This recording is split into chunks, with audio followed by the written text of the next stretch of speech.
সালামু আলাইকুম ওয়া রাহমাতুল্লাহ। বিডি মেজারমেন্টের একটি নতুন টিউটোরিয়ালে আপনাদেরকে স্বাগত। আজকের টিউটোরিয়ালে আমরা দেখানোর চেষ্টা করব গত কয়েকদিন আগে আমরা প্র্যাকটিক্যালি একটা কাজ করতে গিয়ে এখানে জমিটাকে বাস্তব ভূমিতে তাদের হার অনুযায়ী রেশিও অনুযায়ী যেভাবে বন্টন করলাম এই বিষয়টা দেখানোর চেষ্টা করব। এই বিষয়টা একজন সার্ভেয়ারের অত্যন্ত গুরুত্বপূর্ণ একটা বিষয়, যেটা যার যত শতাংশ ওই হার অনুযায়ী সে বাড়তি হোক কমতি হোক ওই জমিটা থেকে কিভাবে নির্দিষ্ট পরিমাণ এই জমিটা পাবে এই বিষয়টা আমরা আজকে দেখানোর চেষ্টা করব। চলুন এই বিষয়টা আমরা হোয়াইট বোর্ডের মাধ্যমে দেখে আসি।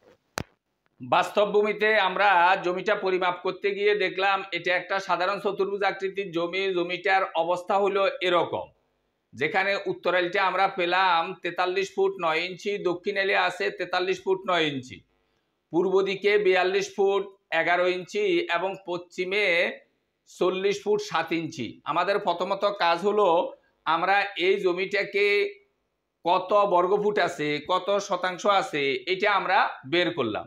তো এটা বের করতে যাই যারা আমাদের ভিডিও দেখেন তারা খুব সহজে এই বিষয়টা পারেন যে এই ধরনের সাধারণ চতুর্ভুজ উত্তরাইল দক্ষিণাইল যোগ করব, 2 দিয়ে ভাগ করব, তাহলে গড় দৈর্ঘ্য বা গড় প্রস্থ পেয়ে যাব। এবং পূর্ব পশ্চিম যোগ করব, 2 দিয়ে ভাগ করব, তাহলে অ্যাভারেজ বা গড় একটা দৈর্ঘ্য বা গড় প্রস্থ আমি পেয়ে যাব। সেই কাজটা আমরা করছি, কিন্তু এখানে করতে গিয়ে দেখেন উত্তরাইলে 43 ফুট 9 ইঞ্চি, ঠিক দক্ষিণেও 43 ফুট 9 ইঞ্চি, যার কারণে এই দুইটাকে যোগ করে 2 দিয়ে ভাগ করলে আগের বিষয়টাই হবে, 43 ফুট 9 ইঞ্চিও হবে। এই জন্য আমরা এই কাজটা আর করলাম না। এখানে আমরা দৈর্ঘ্য 43 ফুট 9 ইঞ্চি, শুধু এই 43 ফুট 9 ইঞ্চিকে আমরা দেখাইলাম যে 43.75, অর্থাৎ 9 ইঞ্চিকে আমরা ফুট বানাইলাম। ইঞ্চিকে যখন 12 দ্বারা ভাগ করবেন তখন ওই ইঞ্চিটা ফুট হবে। 43-এর জায়গায় 43 লিখলাম, এই 9কে 12 দ্বারা ভাগ করলে 0.75, অর্থাৎ 43 ফুট 9 ইঞ্চি যে কথা 43.75 ফুট একই কথা। এখন আমরা ফস্টের দিকে দেখলাম, একদিকে হইলো 40 ফুট 7 ইঞ্চি, আরেক দিকে 42 ফুট 11 ইঞ্চি। প্রথমত যেভাবে আছে এইভাবে লিখলাম, 40 ফুট 7 ইঞ্চি যোগ 42 ফুট 11 ইঞ্চি। এই লাইন থেকে এই লাইনে আমার কাজ হলো এই ইঞ্চিগুলাকে আগে আমি ফুট বানাবো।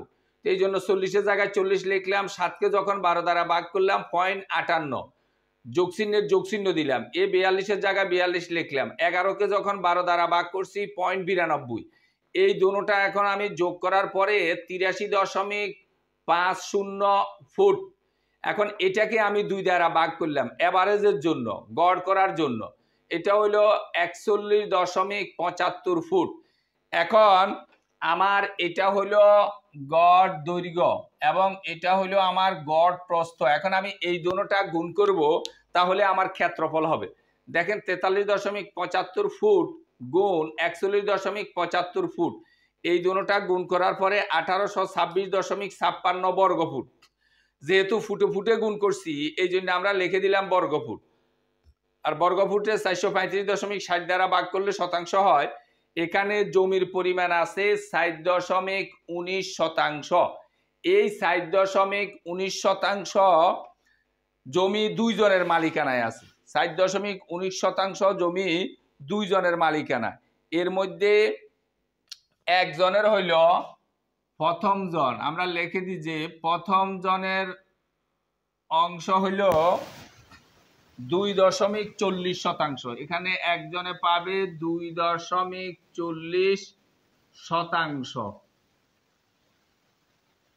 আর এখানে দ্বিতীয় জনের অংশটা আমরা লিখে দিই যে দ্বিতীয় জনে পাবে 1.60 শতাংশ। এই দুটোটা যোগ করার পরে আমাদের জমি হয়ে যাইতেছে 4 শতাংশ। অর্থাৎ তাদের মালিকানায় তারা যেভাবে কিনছে, একজন কিনলো 2.40, আরেকজন কিনলো 1.60, এই দুইটা যোগ করার পরে আমাদের জমি হয় 4 শতাংশ। তারা জমি কিনলো 4 শতাংশ। এমনকি আমরা ফিল্ডে যখন মেপে পেলাম এটা 4.19 পেলাম। এখন 19 যে বাড়তি, এই বাড়তিটা কেন, কোন দিক থেকে আসছে, এটা কিভাবে নিয়ন্ত্রণ করব, সেটা সম্পূর্ণ ডিফারেন্স কথা এটা কোনো কারণে ধরে রাখেন ওদের জমির এই অংশ হিসাবে এরা এই জমিটা এদের দখলে এর পরিমাণ বাড়তি আছে। কি কারণে আছে, কেন আছে, সেই বিষয়টা আমি যাচ্ছি না, এটা সম্পূর্ণ ডিফারেন্স, একটা ভিন্ন জিনিস। ওদের কোনো কারণে এরকম মৌখিক সামনের জমির কারণে কোনো কারণে তারা পাইতে পারে, বাস্তব ভূমিতে তাদের বাউন্ডারির মধ্যে এই পরিমাণ জমি বাড়তি আছে। এখন এই যে কতটুকু বাড়তি সেটা আমাদেরকে দেখতে হবে।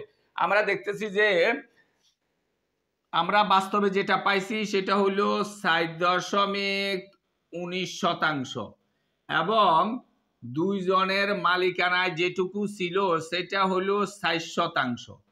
তাহলে আমরা এখানে খুব সহজে দেখতে পাচ্ছি যে 0.19% জমি বেশি আছে। এখন আমাদের দায়িত্ব হলো, আমাদের কাজ হলো এই 0.19 যে শতাংশ, এই 0.19%কে তাদের হার অনুযায়ী, এখানে এক একজন যে মালিক 2.40, আরেকজন 1.60, তাদের হার অনুযায়ী, তাদের রেশিও অনুযায়ী 0.19কে এখানে তাদের ভাগে ভাগে আলাদা আলাদা করে দিতে হবে। মূলত এই বিষয়টাই আজকে আমাদের গুরুত্বপূর্ণ পাঠ, গুরুত্বপূর্ণ অংশ। যে বিষয়টা আমরা দেখানোর জন্য আপনাদেরকে এই টিউটোরিয়ালটা দিচ্ছি সেটি হলো এই 0.19কে কিভাবে আমরা এই দুইজনের মধ্যে তাদের হার অনুযায়ী, তাদের মালিকানা অনুযায়ী, তাদের রেশিও অনুযায়ী আমরা বন্টন করে দিতে পারি। এখন দেখুন, আমরা যখন রেশিও অনুযায়ী বন্টন করতেছি তখন আমাদের মোট জমি হলো 60%। এরা 60%ই কিনছে। এর মধ্যে একজনের মালিকানা হলো 2.40%, আরেকজনের 1.60%। এখন আমরা বাড়তি যেটুকু পাইলাম সেটা হলো 0.19%। আমরা লিখলাম এভাবে, প্রথম জন পাবে 0.19 এর 4 ভাগের 2.60।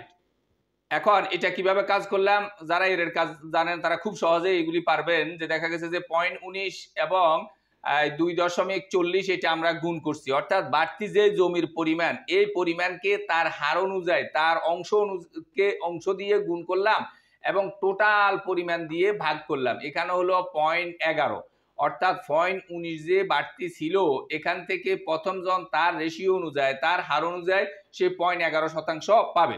দ্বিতীয় জন পাবে 0.19 এর 1.60/4, অর্থাৎ এখন আমরা 0.19কে 1.60 দিয়ে গুণ করলাম এবং 60 দিয়ে ভাগ করলাম, তখন এখানে হলো 0.08। অর্থাৎ এই যে 0.19 যে বেশি আছে এইটাকে একজন নিল 0.11, আরেকজন নিল 0.8। এই দুটোটা আবার যোগ করলে আপনি দেখবেন ঠিকই 0.19 মিলে। এখন টোটাল সম্পত্তি এখন কার কত হবে সেই জিনিসটা আমরা এগুলার সাথে যোগ করে চলুন আমরা এবার এই বিষয়টা দেখি।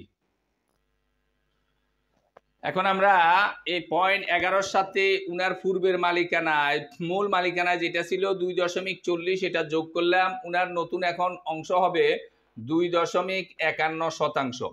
আবার 0.08 এর সাথে আমরা যোগ করলাম 1.60। উনার যতটুকু কিনছিল, যতটুকু তার মূল মালিকানায় ছিল সেটা 1.60 যোগ করলাম 1.68। অর্থাৎ এখন এই যে মূল জমিটা যে আছে এটার থেকে আমরা একজনকে দেব 2.51%, আরেকজনকে দেব 1.68%। এই দুটোটা যোগ করলে আবার এখন দেখিয়েন 4.19% মিলে। আপনারা যোগ করলে দেখবেন 8 আর 1 9, 5 আর 6 11, 1 হাতে 1, এই 2 একের সাথে 1 দিলে 2 2 4, এখন 4.19%। অর্থাৎ মোট সম্পত্তিটা যে অবস্থায় ছিল ওই অনুযায়ী তাদের হার বা রেশিও অনুযায়ী আমরা বাড়তি যে অংশটুকু হয়েছে এই অংশটুকু বন্টন করে দিলাম। সর্বশেষ আমরা মূল যে জমিটা আছে এটা থেকে যেই কোনো একজনের অংশটা আমরা আলাদা করে দিতে হবে। আপনারা বুঝতে হবে যে কোনো একজনেরটা যদি আমরা আলাদা করতে পারি তাহলে অটোমেটিক্যালি আরেকজনেরটা ওই পরিমাণ হয়ে যাবে। কিন্তু আমরা সর্বশেষ মেপে দেখব একজনেরটা বাইর করার পরে আরেকজনেরটা অতটুকু আছে কিনা। না থাকলে আমাদের মেজারমেন্টে, মূল মেজারমেন্টে কোনো জায়গায় ভুল হইতে পারে, যার কারণে হয় না। এখন এটা সম্পূর্ণ ডিফারেন্স আরেকটা ভিডিও, যে দেখা গেছে যে এই জমিটা যেহেতু একদিক মোটা একদিক চিকন, এই দিকটা একটু মোটা এই দিকটা একটু চিকন, তো যে কোনো এক পাশ থেকে যখন আপনি হোক 2.51 অথবা 1.68 যখন একটু বাইর করে দিতে যাবেন, ডিফিকাল্ট একটা বিষয়। হ্যাঁ, যে দেখা গেছে যে আপনাকে একাধিকবার মাপ নিয়ে এটাকে শতভাগ কত বর্গফুট হয় এটা নিয়ন্ত্রণ করতে হবে, যেটা যারা আমাদের এই বিডি মেজারমেন্টের ভিডিওগুলো নিয়মিত দেখেন, আমরা আশা করি ইনশাল্লাহ এই বিষয়টা আপনারা পারেন। এর উপরে আমাদের একাধিক ভিডিও আছে, এটার উপরে গুরুত্বপূর্ণ ভিডিও সেটা আমরা এখানে এখানে আমরা দিয়ে দিব আজকের ভিডিও শেষে। এটার লিঙ্কও আমি দিয়ে দেব। আপনি ইচ্ছা করলে এই ভিডিওটা সম্পূর্ণরূপে আলাদাভাবে আবার দেখতে পারেন, যে এই মোট জমিটা যদি এরকম হয়, এখান থেকে কিভাবে নির্দিষ্ট পরিমাণ জমি একজনের বর্গফুটটা আমরা বের করে দিতে পারবো। আজকে আমাদের মূল দেখানোর যে বিষয়টা ছিল সেটা হলো তাদের হার অনুযায়ী, তাদের রেশিও অনুযায়ী তারা কিভাবে দেখা গেছে যে বাড়তি অংশটুকু কে কিভাবে কতটুকু নিবে। মূল যে এর পরবর্তীতে বন্টনটা যেভাবে হবে, অর্থাৎ একবার এখান থেকে এখানে সীমানা দিয়ে আমরা কিভাবে 2.51 অথবা 1.68 কিভাবে যাব, এটার ভিডিও আমাদের এখানে ডিসক্রিপশন বক্সে এবং দেখা গেছে যে এই যে ভিডিওটা আছে এই ভিডিওতে আপনারা দেখবেন। আশা করি বিষয়টা খুব সহজে বুঝতে পারবেন। আমাদের আজকের টিউটোরিয়ালটা এই পর্যন্ত থাকবে। আশা করি রেশিও বন্টনের এই বিষয়টা ভালোভাবে নিয়ন্ত্রণ করতে পারছেন বা ভালোভাবে নিয়ন্ত্রণ করতে পারবেন। ভিডিওটি ভালো লাগলে লাইক, কমেন্ট এবং শেয়ার করবেন। আমাদের ধারাবাহিক ভিডিওগুলো পাওয়ার জন্য চ্যানেলটাকে সাবস্ক্রাইব করবেন। এই আশাবাদ ব্যক্ত রেখে আমাদের আজকের টিউটোরিয়ালটা এখানে শেষ করছি। আল্লাহ হাফেজ।